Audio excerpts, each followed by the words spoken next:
Have you guys ever played that game, One Word Story, where you and your friends each take turns saying a single word until eventually you form some kind of incoherent mess of a story? Well, this video is a little like that, but with comics.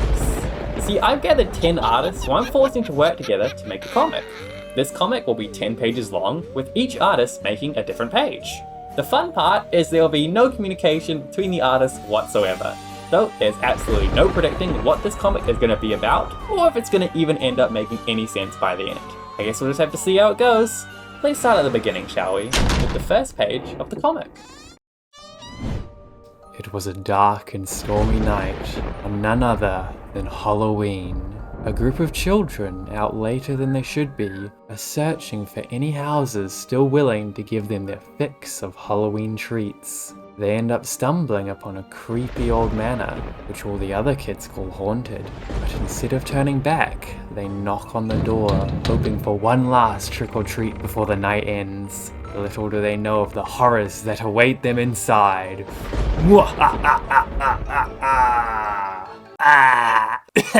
And that's the concept for the first page of today's Halloween-themed comic. I thought it was pretty suitable to make the protagonists of this story just some innocent children who are out trick-or-treating on Halloween. It may not be very scary just yet in this first page, but just you wait for the horrors that the next artists are going to create to traumatize these children. And hopefully you guys as well. So, with my page now complete, let's move on to the next artist in this collab. And happy Halloween! Happy spooky month, everybody. Retrorocks here, and I have never been more ready to make a comic page in my life. With Sky's page, I knew I had the whole world at my fingertips. What would be behind that door? It could be anyone. It could be Freddy Fazbear. It could be Qifwen. It could be a flea from Silksong. It could be Silksong herself. And I thought long and hard about this.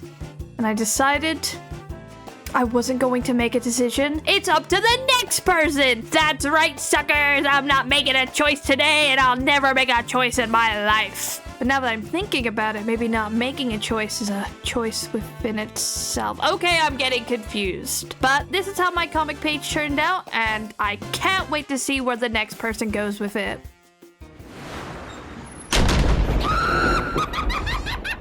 It's spooky time. God, I love Halloween. Too bad it's not super big over down under. But oh well, I can still pull out all my spooky stuff for this. Sky decided to present us with some cute characters, and Retro showed us the wonder in their eyes. So of course, I had to immediately traumatize them. I thought for a while, trying to think about what would be one of the worst things for a small group of children to come across.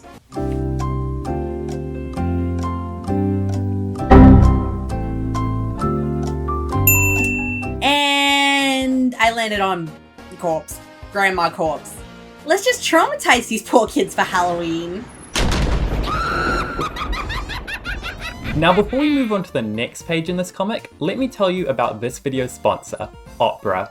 Opera is an all-in-one web browser with heaps of customizability and cutting-edge features. Opera's video pop-out feature, which you can move around the screen and through different tabs even outside the browser, definitely comes in handy when I want to continue browsing while still being able to watch something on the side. It also has a player specifically to control your music without interrupting your browsing activities. Opera has heaps of customizable themes as well as animated backgrounds, custom UI, colors, browser sounds, and even more. And thanks to tab traces, I can easily figure out which tabs I visited most recently. The darker the underscore, the more recently I visited that tab. The tab island feature allows me to create expandable and collapsible groups of tabs within the browser, which is incredibly useful for keeping myself organized during research. Opera also has a built-in AI called Aria that can help organize tabs. You can quickly access Aria's command line with a few simple keys, and write a prompt like so in order to quickly close, group, and organize different tabs. If you're interested in trying out Opera today, make sure to click the link in my description and check it out. And with all that out of the way, let's get back to the video.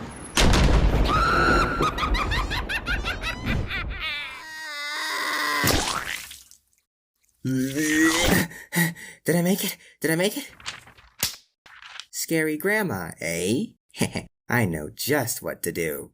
For this page, I decided to approach it the same way I approach animating, mostly because my only real art experience is animation anyway. I've never actually made a comic before, so before I even got started, I drew up some quick props for reference. That way I wouldn't draw them inconsistently. And also because I would need them for a scene I had planned in my head. What is this scene about, you may be asking?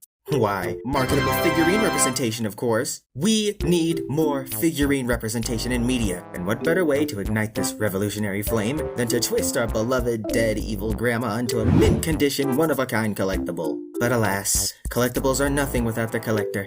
So let's give her an old man with a shotgun. Huh? Was that not scary enough? Needs to be Halloween related? There.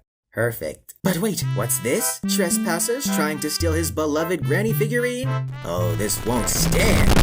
Kill the children. Kill the children. Oh, also, I got a scam call while drawing my page, and I kept it in the time lapse. So somewhere in here is some random number, and Skynix will never find it. Muhahaha. Muhahaha. Muhaha. I wonder how the next artist will interpret this. Alrighty, looks like it's old Shackingtoons time to take a crack at ye old Halloween comic. Let's see where Enors left our little gang of ruffians this time. Well, what do we have here? A powder-filled firearm? Well, if my boy Chekhov has taught me anything about guns, then I definitely know what we need to do with this. So for starters, I drew our valiant heroes all gathered together while this robe-wearing gentleman lowers his guard. Little does he know, two big pink arms are creeping in from behind. You know, I then make those big pink brolic hands whip that man as hard as they could. One hand on the shoulder, one hand on the conveniently placed knife in the guy's head, and you can probably guess where I'm going with this. The next panel, the knife is then driven through the man's entire torso. It's tasteful, there's a swing sound effect. But yeah, that's right, I Chekhov knifed the situation. Take that, you Russian playwright, what do you know? If you show a knife in a guy's head, it has to cleave through his entire body in front of 3 kids. I'll admit, I may have gotten a little carried away here. This next panel, might be a little too scary for YouTube's liking. Instead of all of that, here's a spooky footage of Freddy Fazbear in Mario 64 executing a bomb clip. Look at him go. Anyway, speaking of executing, I drew the robe man completely severed in half under this sweet gameplay. Who's the killer, you ask? Oh, just this really cool giant pig man. Can't wait to see how the others have to mop up this mess I made. My bee. Okay, I know we all want to see the continuation of that absolutely amazing panel, but if I'm gonna do this today, I'm gonna do it right. I'm going ghost. Shocker to no one, but I do not dabble with horror. I am the biggest pansy you will ever meet, but still, I cannot pass up this kind of opportunity. I consider myself lucky to be able to come in right at this big tone change. I absolutely love the juxtaposition from hee little kids fighting over candy and a weird doll to haha, they just witnessed their first murder.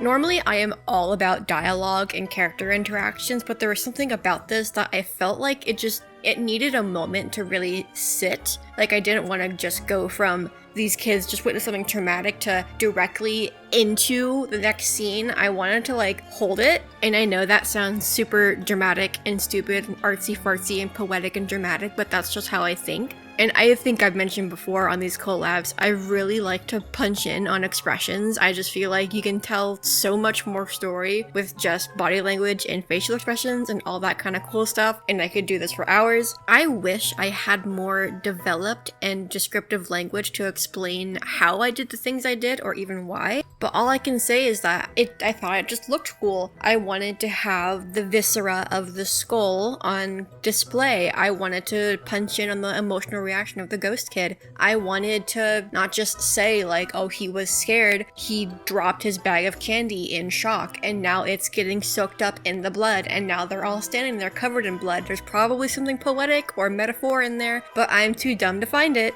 Anyway, I will shut up now, and I'll let you feast your eyes on the absolutely beautiful continuation of this page.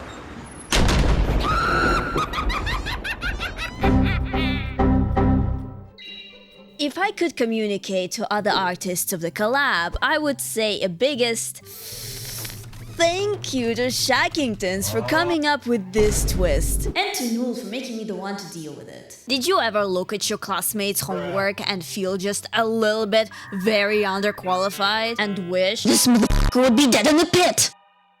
No, totally not me. I don't think I want to be next. Can someone else come up with plot for me? Well, it's Skynix's basement. No return, no help. People cooked. I need to not look bad near them. I love how much gore and traumatized children this story was developed to have. I don't even want to spin my page into joke as I usually do. I want to actually be serious for a change. Unfortunately, the chopping scene was already shown twice. So if I want to flex my skills and draw disturbing shit, I need to focus on something else. And also potentially staying family friendly. Have you ever wondered how blood-covered candies taste?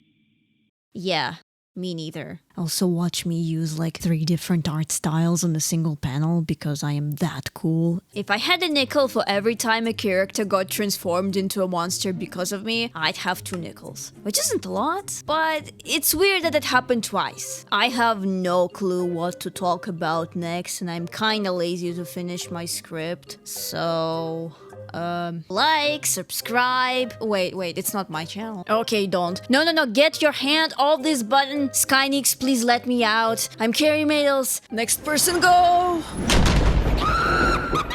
Oi, I'm a Pixel, your favorite Brazilian artist. And I received a page and learned that you should never eat candy from strangers, because you might turn into a terrifying vampire. That is the idea I brought to the first panel, making a reference to the impact panel from the previous page, but this time sweeten the roles. The classic plot twist. Now, it's the kid who is going to make everyone run. I wanted to add more drama to the page by returning the kid and the new killer, with the power he lost control and become the comic's new worst nightmare. It's all led up to this. Their worst nightmare. Or is it? I have it on good authority that these kids do not care for vampires. That feeling of not caring, shared through our ability of empathy, is something that doesn't extend to all living things. Take spiders, for example. Their brains and nervous systems are so small and basic that they don't have the ability to care. Where am I going with this again? Oh yeah, they're scared of spiders. So, the vampire kid gets some googly eyes to look like one. You're witnessing peak literature right now, guys. So it's my turn.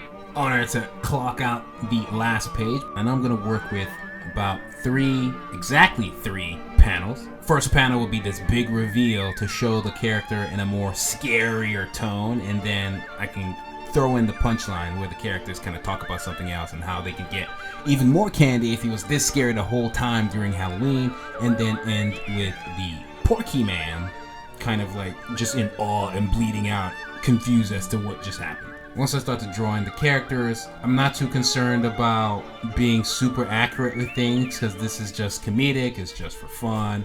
The absurdity of things, even visually, kind of plays into the humor here, so I'm not going to take anything here too seriously. But I'll have fun drawing things in more detail where I see necessary. I'm just having fun with the drawing, keeping it a little spooky but humorous at the same time, and trying to match the flats and colors of the previous entries. and just having fun. Again, honored to collaborate with all of you, and it was a blast. Pretty quick to do too, you know. Thankfully, the character designs are pretty straightforward, so that's what I got. And with that, all 10 pages of the Halloween-themed comic have been completed. Now before we end this video, I would like to present to you all a chilling comic dub that we've made depicting this short story in all its horrifying glory. So please sit back, relax, and enjoy the show. Guys, I got a bad feeling about this. Don't the other kids say this place is haunted? Don't be a wuss, dude. Yeah, what's the worst that can happen? Trick or treat! Well, that's odd. Looks like no one's home. Guess we'll have to go to another house. Right, guys? Guys? Guys? Look, there's someone. Alien, go check it out. Dude, are you good? It's just an old grandma figurine. Just a grandma figurine? This is a one-of-a-kind, mint condition, authentic granny figurine. In fact, this model is one of the only— You're a nerd, man. Get your unruly behinds away from my granny figurine! Oh, shucks, it's just a bunch of trick-or-treaters. How in blazes did all of you get inside? How many of you are there?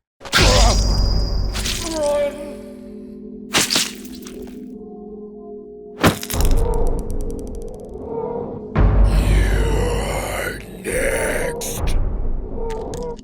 What are you doing? I will save us all. Actually, You are next! That wasn't in the script. What has he become? your worst nightmare. Actually, my worst nightmare is spiders. Hmm. Holy frickin' mudballs! You have this in your back pocket the whole time? Imagine how much more candy we'd have! You think so? Yeah, everyone hates spiders. They've got trash PR. Come on, let's try the next house. What just happened?